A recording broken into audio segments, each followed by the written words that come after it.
This is Dr. Steve. Hi, I'm Dr. Steve Salvatore. Thanks so much for joining me today.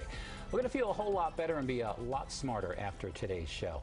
Up front, if you can dream it, our plastic surgeon, Dr. Elie Levine, can create it for you. Please welcome Dr. Levine and his wife, Dr. Jody Levine. They actually practice together on Manhattan's Upper East Side. And you're also married with 4 children, we should say, which, of course, comes with its challenges. It does. Come on. Actually, you guys do pretty good. So she's a dermatologist, you're the plastic surgeon. Yes. Okay, so today we're talking about something called VECTRA 3D. What is that? Explain that to people. So VECTRA is a 3-dimensional analysis system that can be utilized for assessing contour regularities and shape and asymmetries both on the breast, body contouring, and the face as well. And it's revolutionized consultations for patients because until now you could really look at 2-dimensional images and look at pictures of similarly shaped patients, but at the end of the day they really couldn't see what a procedure could do for them in 3 dimensions. So basically, Jody, what it means is that someone can say, I want this procedure done, and they could see in 3D what they're going to look like? Exactly. It's amazing. It's great not only to visualize the surgeries that Elie can do and the results he can get, but also sometimes people don't realize their own asymmetries. You're so used to looking at yourself. Right. And when you see it in 3D, you realize what can be done. Yeah, I don't know if I want to see myself in 3D. but you mentioned breast, so let's talk with that because that's something that's big for women. I mean, augmentation and reduction. So how would that work for someone? So many people in this country, if you look at the numbers of plastic surgery procedures, breast procedures are typically near the top of that list. And when someone comes in, they have a vague sense of what they want to accomplish from the procedure, but it's hard for them to transmit that information.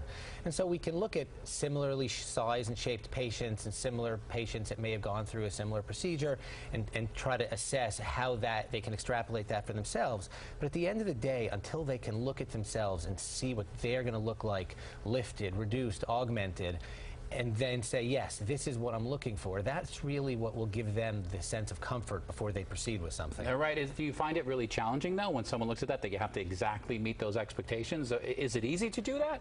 No, I think it's so helpful to me because it gives me a window into what they're really looking for. And we do sizing, particularly for breast augmentation, and we talk for a long time.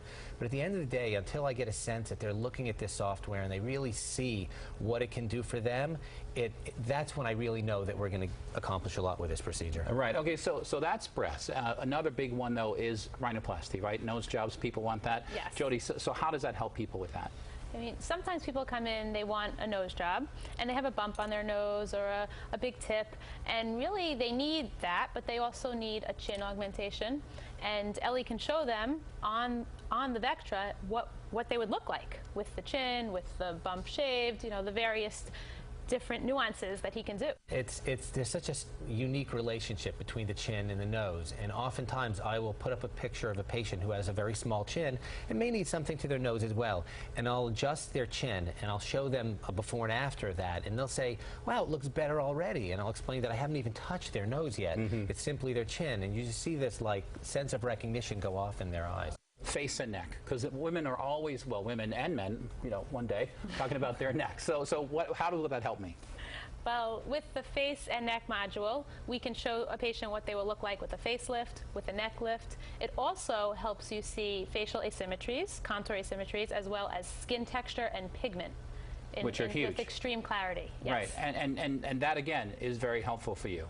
It's helpful in so many ways. It's helpful to give me a sense of what we're going to do in the operating room, but it also gives me a sense of what the patient's expectations are. Because sometimes patients will say, can I do this with it? And I'll explain, no, we can't do that surgically, but we can do this. So it lets us come together with a game plan that's going to make everyone happy. I think that's really, at the end of the day, what this is all about. It's about patients' expectations and meeting that. Now, one area that people, of course, always, you know, would love to see the pictures of is liposuction. I would think that this is a great device for liposuction. It's great for liposuction because with liposuction's ability to both remove fat and skin tighten, it really gives patients a sense of where they can go with a procedure. It also gives them a sense of comparison. So if someone comes in and they have a lot of abdominal laxity, are they best off with a tummy tuck? Are they best off with liposuction? I can show them in a 3-dimensional way what's going to be better, what they're going to be able to get with each procedure, and then they can proceed with what they think is right for them. Well, I got to tell you, I've seen your work, and it's amazing. Whatever you guys are doing, keep doing it because it really works. It's fantastic. Thanks so much for coming.